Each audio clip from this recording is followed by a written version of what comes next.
Hello, everybody. Thank you for coming. I'm Ann Lounsbury, Chair of the Department of Russian Slavic Studies at NYU. And this is the Jordan Center for the Advanced Study of Russia at NYU.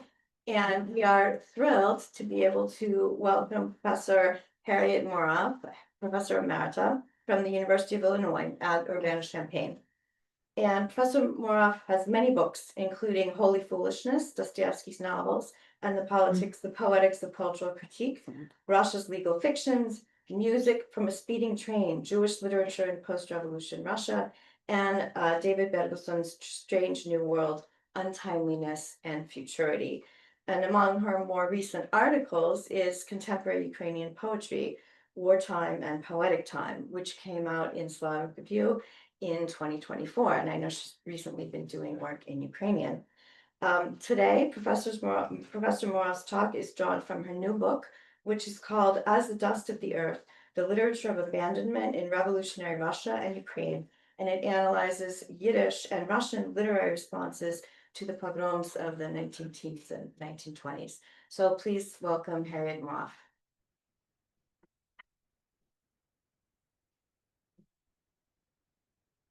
Thank you so much.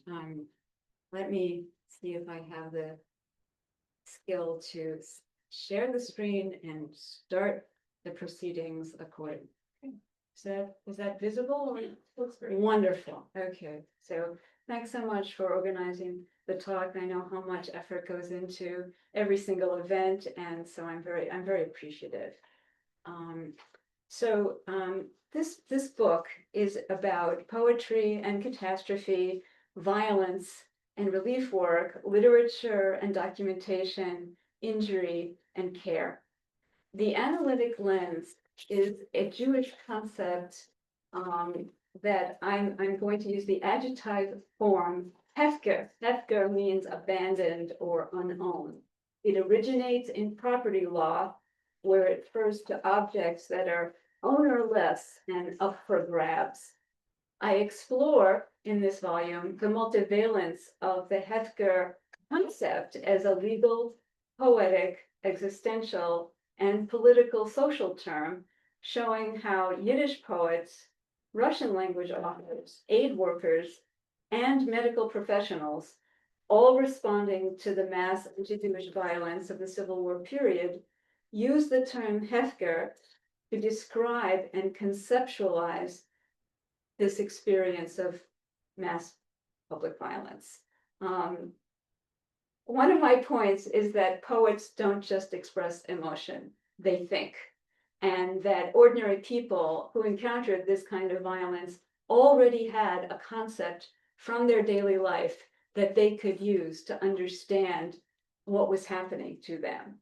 So to declare a population or individual beyond the realm of law, to act with abandon, to act freely, in other words, to abandon an object, to abandon your ego, these are some of the ways that the term evolved. The usefulness of this concept extends well beyond the Jewish world of the first quarter of the 20th century. So there's a little bit of a journey that I'm going to present you with that takes us from the 2nd century to pretty much today. So a little historical background, which I am sure this audience is already familiar with, but during the years immediately following the 1917 revolutions, from 1918 to 22, the civilian population of the former Russian Empire was caught up in civil wars, anti and pro-Bolshevik wars, wars of independence, Ukraine's and Poland's, for example, the remnants of World War I, and the chaos that these upheavals created. The loss of state authority made it possible, not only for armies, but for numerous small and very local insurgent groups and warlords to exert unlimited power over the populations temporarily under their control. As many as 40,000 Jews were killed as Jews. Ukrainians were also victimized, other ethnic groups, ordinary people, Jewish organizations working with the Ukrainian and then the new Soviet government sent teams to killing sites armed with questionnaires to try to create order out of chaos. So one of the points of the book is that not only documentation, but poetry too, both create order, and both are a form of care.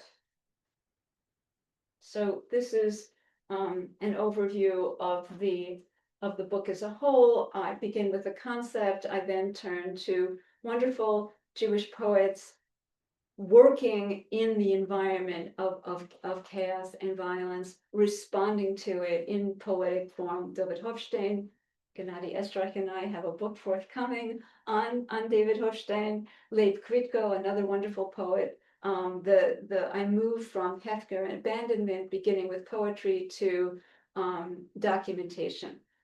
So there's a Yiddish novel, It's a Kipnis, which I'll be talking about. And there's something else you might not expect to find. Victor Shklovsky's Archive of Abandonment, the book Sentimentalnaya Puteshestvia, Sentimental Journey, which is a really interesting account of daily life after the revolutions. Chapter 7 is about counting, and chapter 8 is about children.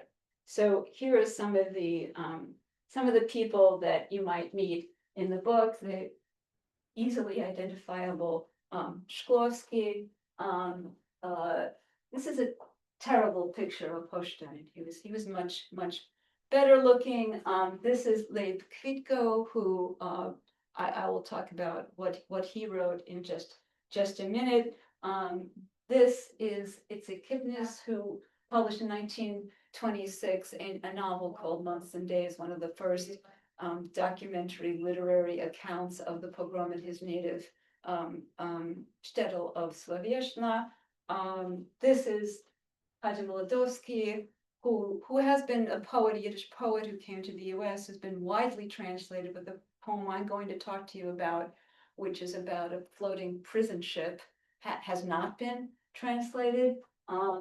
This is a very interesting character. Also, Dr. Fischl Schneerson, who was a scion of the Hasidic Lubavitch dynasty, went on to get a degree in psychology in Germany, wrote a couple of novels in Yiddish about Hasidic life, and mostly worked with children who were victims of pogroms, and then in Israel worked with children who had been victims of the Holocaust. Here, where are you? The relatively unknown Russian language author, Dov-Ber Levin, who was associated with absurdist literary circles and wrote a set of short stories based on interviews he had had with children in an orphanage in then Leningrad. Let me dwell on Shklovsky for just a second. So in 1917, Shklovsky was serving the Tsarist army, then the provisional government, and then because he was a socialist revolutionary, he fled the Bolsheviks. He traveled from Moscow to Ukraine, to Petrograd, to Galicia. He had earlier been in northern Iran. He documents all kinds of forms of abandonment, not using the word hefker, but zabroshenность, abandonment in Russian. And he tried to stop what he called a pogrom, nothing to do with Jews, in northern Iran. Britain and Russia were competing over Iran in those years. So this is just a terribly brief overview. I left out the very, very striking Peretz Markish, who wrote a very famous and very expressionist Yiddish pogrom poem called Die Kupa, the Mount. And this is just a sample of some of the characters and figures whose works I discuss in the book. And these are some examples of the kinds of documents that are held in Kiev, in Zhytomyr, Lewis Holocaust Museum, and at the University of Illinois Urbana-Champaign. They come from the Jewish Society to Aid Victims of Pogroms. Yev Obshestkom is the short form. This is a list of the dead from the 1919 pogrom in Slaveshna, and I will maybe say a few words in greater detail, but The interesting thing that Yiddish author, prose author, Itzik Kipnis did in his novel about the pogrom was to use real names. And here's one of them, David Frank, who was a tailor, 28 years old. This is a document, fortunately typed up, very nice for me, of instructions to aid workers. What are you supposed to do? What questions are you supposed to try to find information about?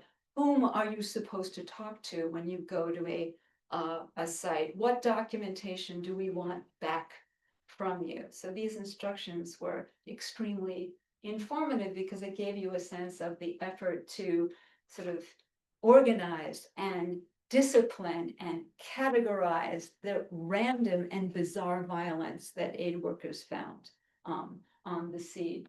This is a Russian translation of a first-person testimony from the same pogrom in Slovensia, and you'll notice that things are moved around and crossed out. So these first-person accounts, as we know, things get changed. People say things, they get translated, someone else comes and looks and moves it around. So one of the things that interested me very much is the question of how history gets made. I did not try to write a unified narrative, then this happened, then this happened, then this happened. I was more interested in how do we get to the point where we could say this happened and then this happened, and then this happened. What were the competing versions of events that you can find in archival sources, and indeed there are competing versions of events, and that is like a separate story. Okay, so let me now turn to this all-embracing concept, hefker. So this is, I think this is from the Encyclopedia Judaica, very kind of not a very learned source. Hefker, ownerless property and renunciation of ownership. I mean, every legal system has a way of enabling you to abandon ownership of a property. So if it's ownerless, it can legally be acquired by anyone who encounters it, and Jewish sources describe the ways in which you might sort of say you don't want 3 jars of oil, so put them in the middle of the street. And then you can't complain if someone takes them. Okay. Other objects, interestingly, are presumed to be naturally ownerless. So the oceans and the creatures that live in them, wild animals, sand, dust, they're presumed not to be capable of having an owner, or they are said to be owned by God, which is kind of amounts to the same thing. So this is a summary of the concept. Here is a use of this concept that Jews who are religious, when right before Passover starts, Passover, you're not supposed to have anything leavened, bread, crackers, cereal, cookies, all that good stuff. You're not supposed to have it in your house or own it. So you clean your house very thoroughly, and then you say, all chametz, that is to say, leavened product, anything leavened that is in my possession, whether I have seen it or not, whether I have observed it or not, whether I have removed it or not, shall be considered nullified and ownerless as the dust of the earth. And here's the word hefker, and now you know where I get my title from. That this is where I took the title, as the dust of the earth. Now so Jews who inhabited the former Pale of Settlement, the site where pogroms, mass public violence, took place, would not have a learned appreciation of the history of this concept, but they would know it because they recited it every spring. Or you could use it to declare an object ownerless. By the way, it's still in use. You know, if you live in a religious community, you can leave your bike in the garbage dump and say it's hefker. You can take it. I'm not responsible for it. I don't want it. There are articles about whether various bodily products can be declared hefker and whether they can be used in medical procedures. So it's still a live concept in religious circles and elsewhere, as I hope to show. So let me rehearse once again the different meanings of the shadings of this term. So you can act with abandon, right? You can say, I'm free. I don't owe you anything. I can do whatever I want. And you can imagine that if you're a young poet and it's 19, I don't know, 16, 17, and you're experimenting with a different way of life from your parents, that this term might show up in your poetry. I'm hefker. You know, you can't make claims on me. I can roam wherever I want. I'm more or less paraphrasing a poem by Peretz Markish. So you can create art out of this. You can make this your aesthetic. You can say, I'm going to unpoeticize poetry. I'm going to use language that's rough and has knobby edges that doesn't sound beautiful. And the word hefker itself really is hard, hard to stick in a Yiddish poem. What else can you do? You can abandon an individual. You can say that a population is no longer worthy of governmental concern. You can say that this population can be exposed to, they're up for grabs. Anyone can do whatever they want with them. And so the work that I look at in this book examines what does it feel like to be a part of it. What does it feel like to be like the dust of the earth? And I look at materials, this concept in action in materials from the 1919 era. What's this slide? Does anyone want? You don't want to advance? We do not want to advance. The point, though, there is a kind of a larger point. Okay, we'll leave this slide up. Thank you. In the 1919 period, yes, Jews were specifically targets of attack in the former Pale of settlement, but there was more or less a reign of global ethnic violence. The Armenian genocide had happened just a few years earlier.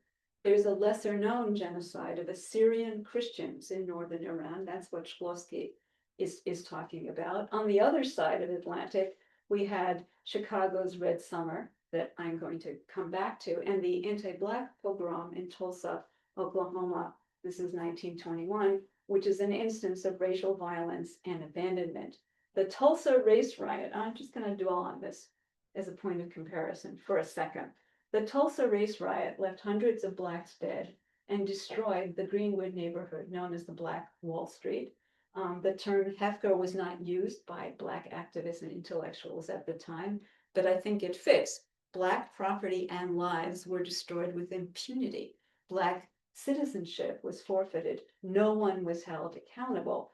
And whereas we have massive documentation of the violence against Jews of the Russian Civil War period, in the case of Tulsa, evidence was destroyed and the Red Cross could not set up aid stations. The first official report on Tulsa was published in 2001, just like mind-boggling. Okay, good.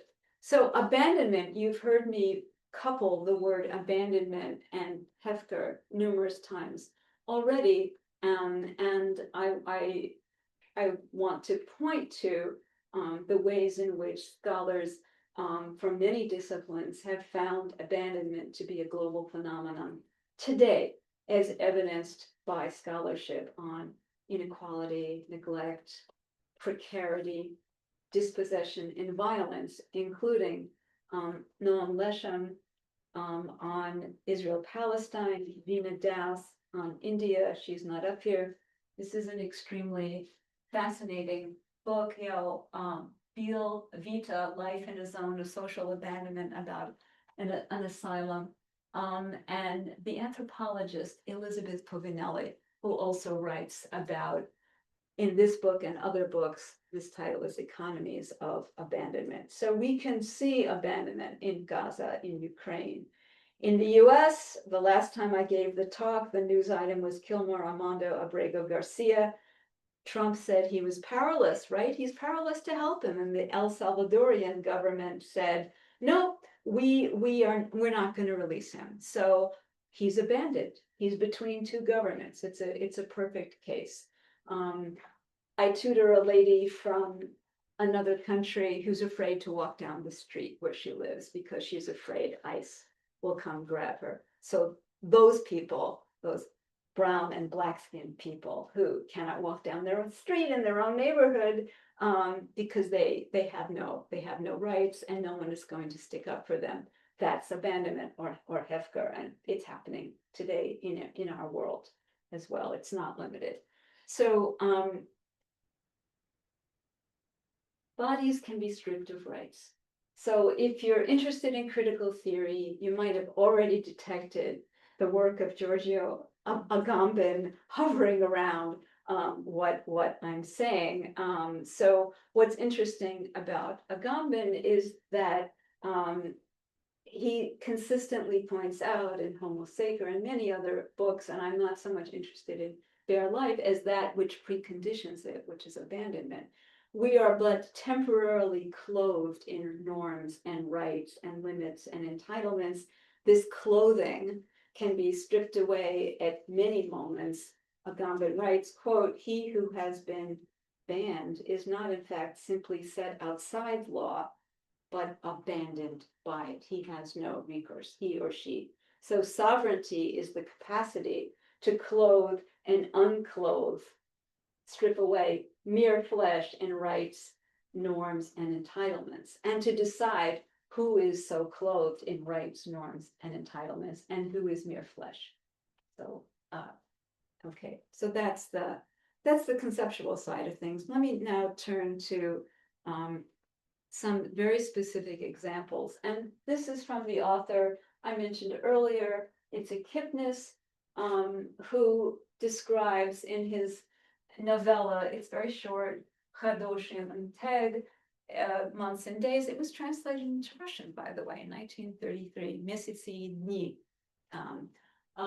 He describes an attack in his town, Shtetl Levishna, and the worst part of it was at night when people didn't know what to do. Now we were like animals, which at nightfall would become utterly abandoned, and he uses the word hefker, and helpless.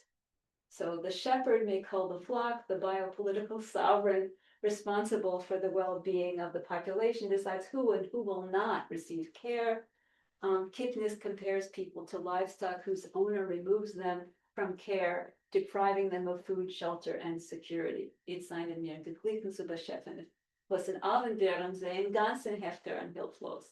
Okay, notice he doesn't say the Jews of Slovenija were like animals sent for slaughter, which like you might expect someone to say that. He says they were like animals who were abandoned, made ownerless.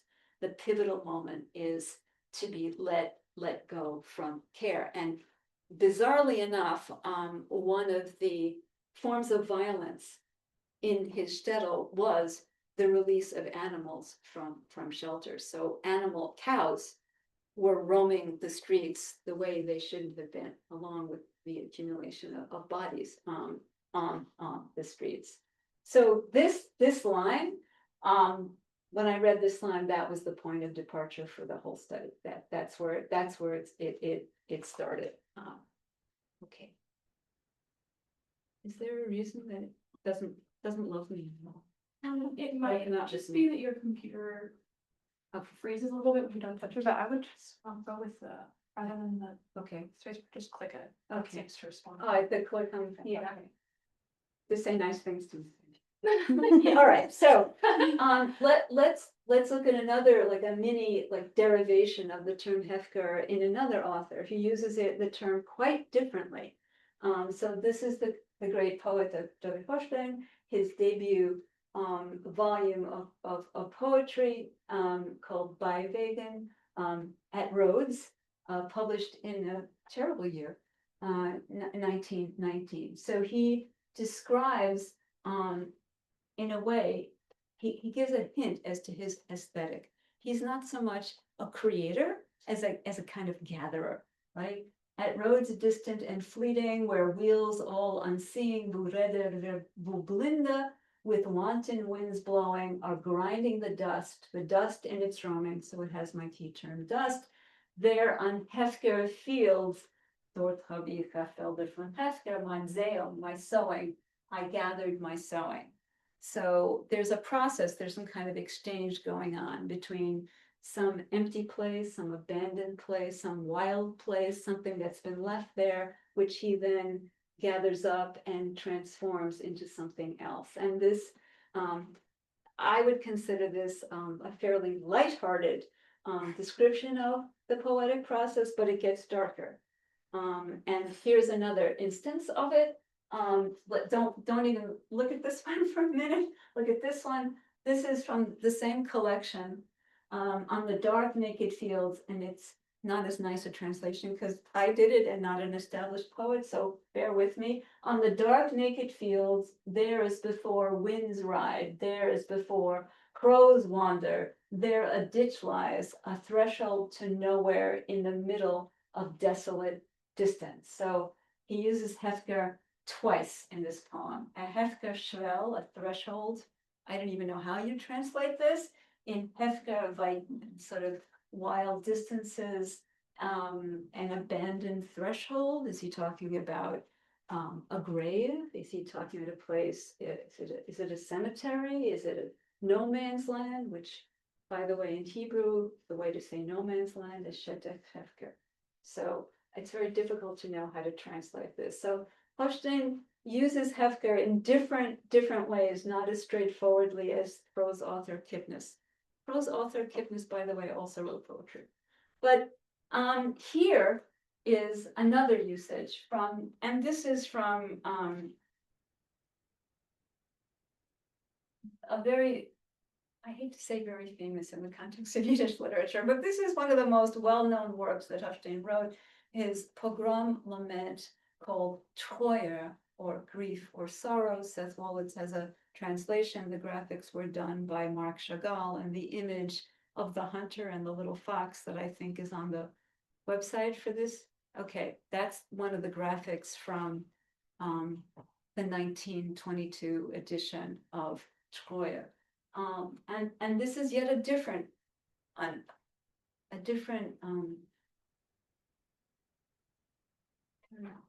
use of hefker. So, and if you should have the fortune, if your song could be as wild, hefker, and pure as the bloody drops on the far snows of Siberia, if a human gaze could gather these drops, if the song could be pure and wild and free, then would this not be comfort? Is the rest of the stanza. So you have to have in yourself a certain attitude or feeling. You yourself have to have a certain wildness to be able to write these words. And then these words, this poem becomes comfort. And that's what sorrow is very much about, offering comfort in small, minimal ways. Okay, here's another use of hefker. I'm going to put up the English translation. So Hadim Molodowski publishes this poem in it says in mine was 1931. It says up there 1933. So somewhere around this time period. Okay, so a ship appeared on the sea without a flag or name, antennas perched high on radio towers chirped through their narrow black beaks. A ship has been detected on the sea, its cargo, strikers, deportees, and rebels. Harbors clang shut with chains and locks. The ship sails against wind and sky, iron waves wreathed in prison bars, cannon snouts hunt the ship down on the furthest, widest ocean. The ship sails against wind and sky, all the wild waters welcome it to their common lot, hefker, abandonment. Howling unruly waves carry it away, the moon with a mother's pale face floating nearby.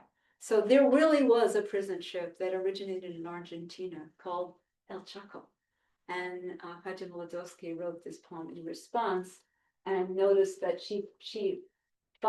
sea is, according to the rabbis, naturally ownerless. It's hefker, you can't own it. And now this ship is condemned to sail along the sea with no place to land. It's another usage, and it's written in Yiddish, but it's really not about Jews. it's about strikers, deportees, and rebels, many of whom were probably Jews, but its orientation is towards something that's happening in another part of the world, this Argentinian prison ship. So, all right, I'm gonna move towards my conclusion, and here's a picture of an interesting figure whom Shklovsky writes about, Ambrose Shed. Okay, so the works I discussed elaborate the meanings of hefker as freedom, openness, wildness, but also dispossession, abandonment, and rightlessness. The argument of the book as a whole is that even while this abandonment and violence are taking place, poems and documentation and lists, and there are poems about lists, constitute a form of care.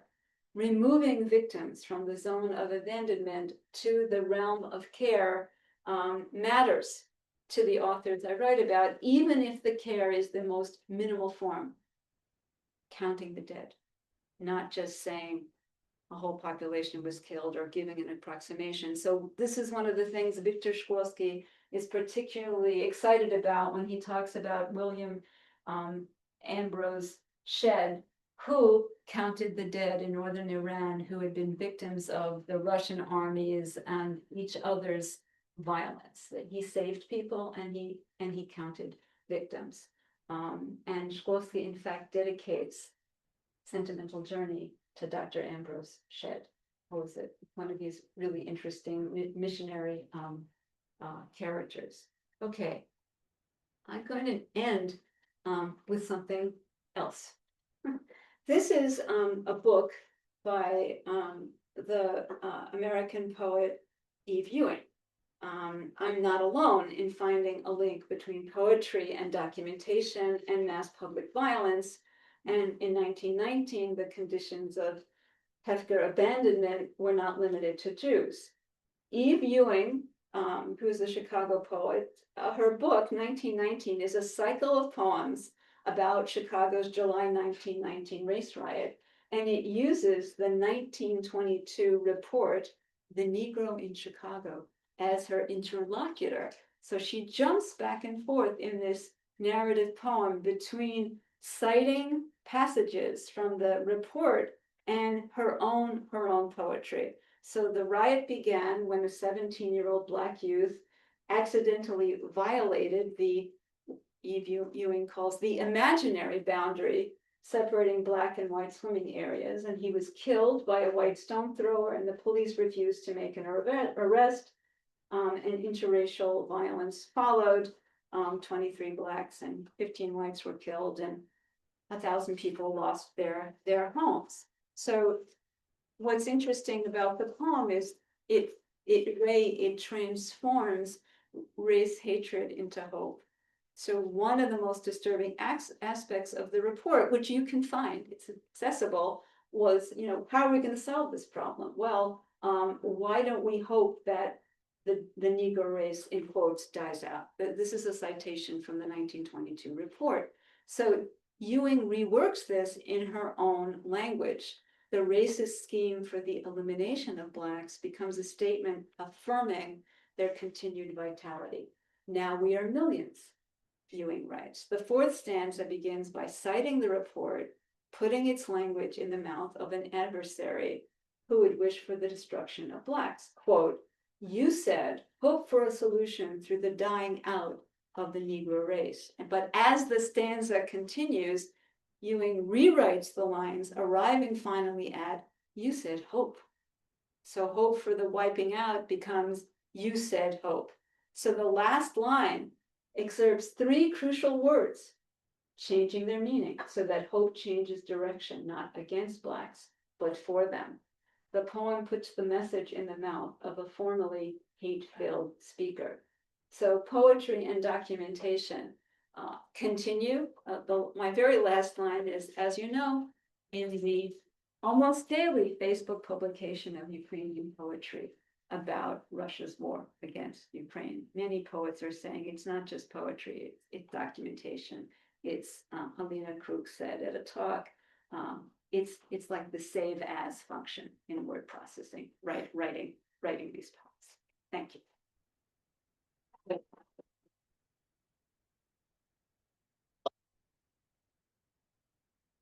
thank you so much, Harriet. We're gonna open the floor to questions. Would you like to take them on your own or? Sure. Thank you.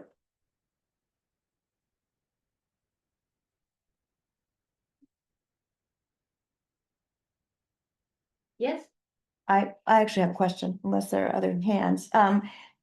Could you say something more about the word care? And what it means? For one thing, I'm curious about the Yiddish, Russian, Hebrew, translations possibly for this word, and just a kind of commentary on the word. this is my word. Uh-huh. This is my word. I think that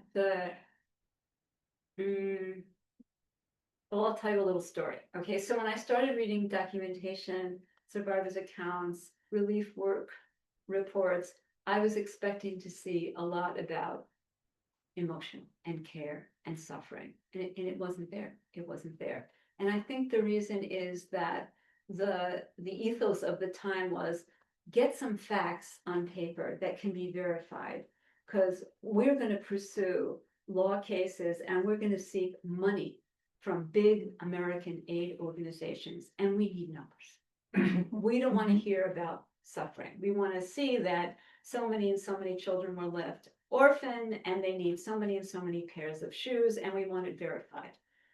So a lot of the instruction to aid workers was not about how to offer care, but how to get verifiable information, which often all this effort sort of also did fall apart, because you would read in the instruction, you must speak to an adult head of household, male. If no male head of household is available, speak to woman head of household. If no woman head of household adult is available, you may speak to a child. So everything kind of falls apart. The care, I see this as I see this effort as a form of care, because the point was to prove that this population was still viable, that people could still enter the labor force. Remember, the Soviet Union is now instituting its rules, and if categorizing certain people as lishensu, those to be deprived of rights because they were incapable of doing productive labor. The care. Does anyone really talk about care? One interesting, but I really couldn't follow up on it. One medical professional said that there are so many traumatized women there because rape was a weapon of terror, that we actually need mobile psychological aid units to be sent to these areas to care for these people. And this was in Russian. I don't remember the word. Of course, this did not happen. So Kivnis also comments on feeding stations. Ukrainian orphan children whose parents had possibly been arrested or shot by Bolsheviks were being fed at the same feeding stations as Jewish children who had lost a parent. And Kivnis says it's very strange to see them eating together. And that's the closest I got. Thank you. Yes, Dina. My question is about hefker. Okay. So hefker in Hebrew and hefker in Yiddish. And in Yiddish, quite often it's not so dramatic. Okay. It can be quite, the child is somewhere, and the mother is not looking for it. Yeah. The child is left of hefker. Yes. Mm-hmm. So it's not how it is, but in some of the poems, it appears in a much more dramatic. Yes. Way. So how it is, yeah, this what is the range of hefkers? Yeah, I mean, it can be used in a fairly insignificant way, like no one is looking, the child has been left off hefker. I think the Peretz Markish poem, Ich bin Canaan's, Ich bin hefker, sort of starts something. I know one's unclaimed.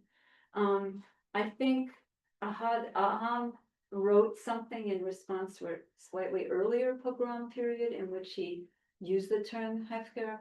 it got to be a very serious term after World War II, where people said Jewish blood is not, up for grabs. It's not hefker. So there are many different contexts in which the term is used, like so many other terms. I mean, people say you've made a pogrom with the bedroom, right? You left it a mess, and they don't mean there was any violence there. So it depends. I mean, there's the Yiddish term hefker petrishka, which more or less means fancy free, having a good time. It can just mean having fun, getting drunk. It doesn't mean anything, as you're saying, so dramatic. But I actually did a Google Ngram of this term, and I saw that in the 1920s, its usage went way up. And then, I mean, I did mention, to sort of spare you, the Uri Grinberg, who started writing Yiddish and Hebrew and then left Poland and went to Palestine, used this term in this very dark and dramatic way to describe, Jews of Europe, as did the ballad poet, whom I can't remember, if another Yiddish poet, also describing the situation of Jews in Eastern and in Western Europe. So I think it really depends on the context. It's one of those very capacious terms that yes, Wilson. Is there in Russian, Ukrainian, or those among those North American authors whom you read, any equivalent to the concept of hefker, or at least any figure through which catastrophe is conveyed, in the writings of that period? I mean, Yeah. I mean, so if you read Stanislav Vasilyev's, Vizolație and then the torture camp on Paradise Street, he doesn't use a specific word, but he describes the conditions for complete abandonment, and he very strongly indicates, at least in the earlier book, In Isolation, that people in Donbass felt abandoned by Kyiv, that they were just left on their own, and things happened. Nasharab is a term that Shklovsky quotes when he describes the actions of someone he was hospitalized with, not exactly a warlord. It's very unclear who this figure is, and the recent version of Shklovsky's complete works footnotes aren't really helpful. So this individual said, we would go to a train station where there were a lot of refugees, and we would say, Nasharab, and you could grab whatever you wanted, and было интересно. It was like fun.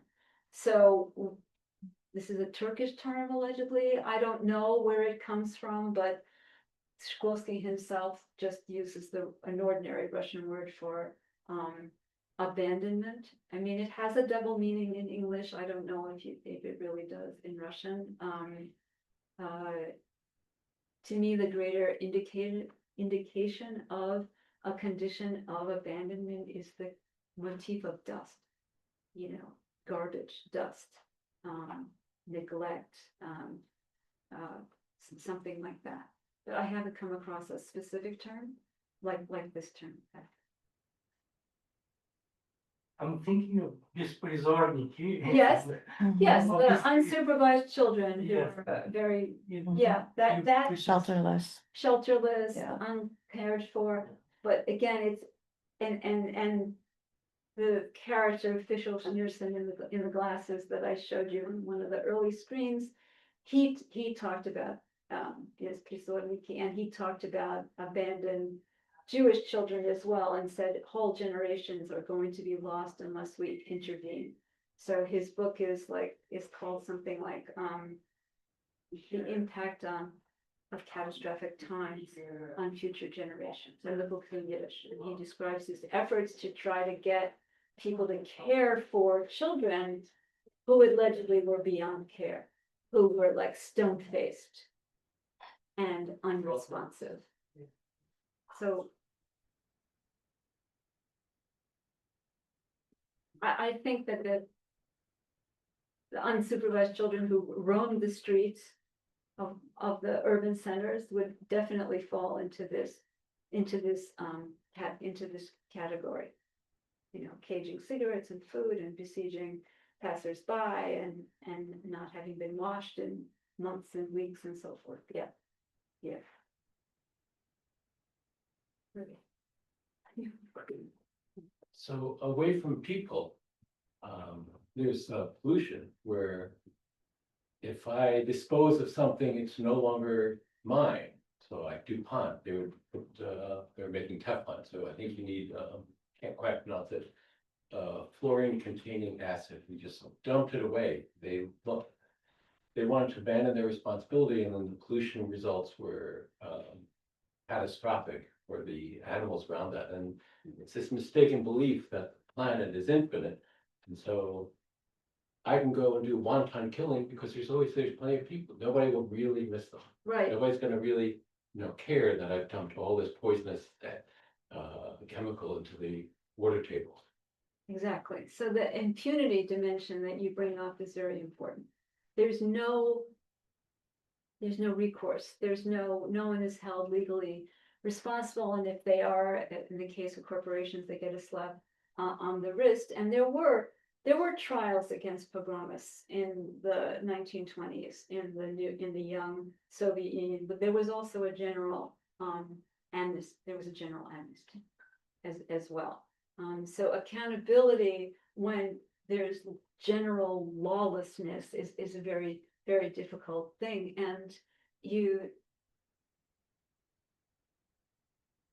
police caught some people, but major warlords disappeared, more or less sort of melted back into the population. I mean, the head of Ukrainian government, Simeon Peduro, was assassinated by Schwarzbard in France, and Schwarzbard was acquitted. Is it more hefker? What was going on? I don't think we're done figuring that one out.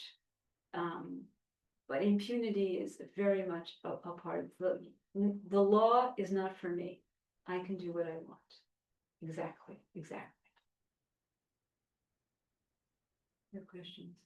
We do have a question on Zoom, Wonderful. from Mark Steinberg, Hi, Mark. who says, he unfortunately can't turn on his microphone where he is now, but I'll read his question.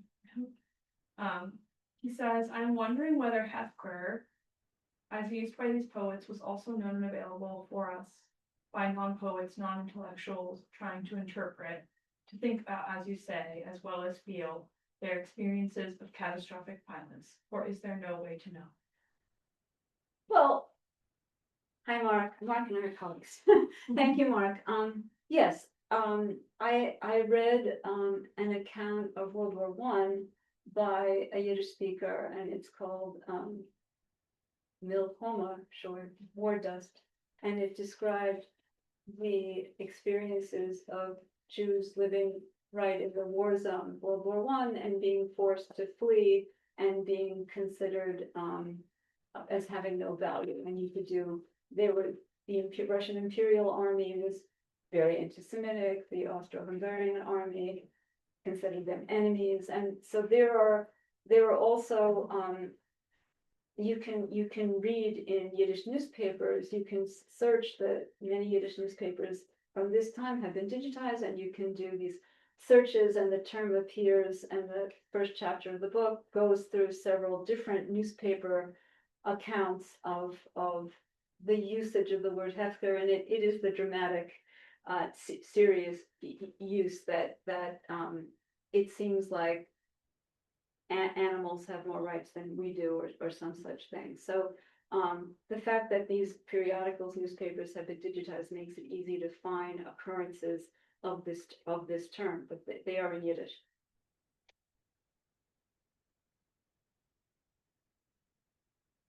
Thank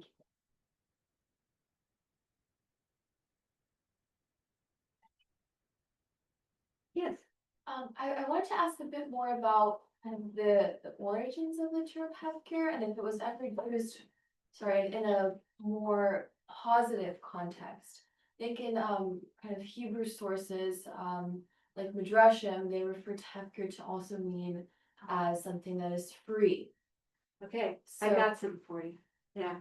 I'm not a Hebrew reader, so I can't go through these sources, but, I learned about this one sort of spiritual concept. Hefker keditah, or like the wilderness. So in order to receive Torah and to receive friendship, you're supposed to empty yourself of ego and remove your own thoughts and opinions and judgments. So the ancient Israelites received the Torah in the desert, and so you must make yourself like a desert, and the desert is naturally ownerless. And I actually see a very big parallel between this concept, which develops quite late, is not in second century sources, I believe. And I see a parallel between this concept of this use of hefker and Christian Yiddish, foolishness for Christ's sake.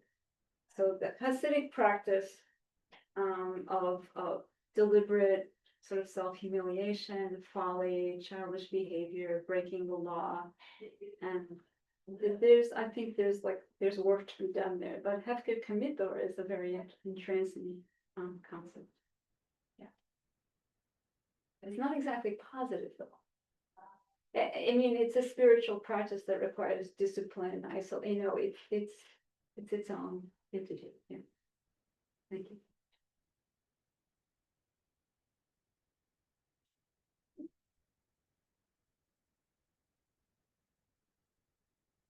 Well, if we don't have more questions, I'll just say thank you so much to Professor Maroff. This was fantastically interesting.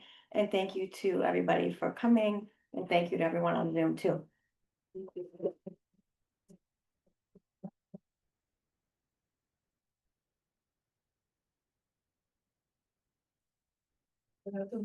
Saying thank you. I have left the meeting.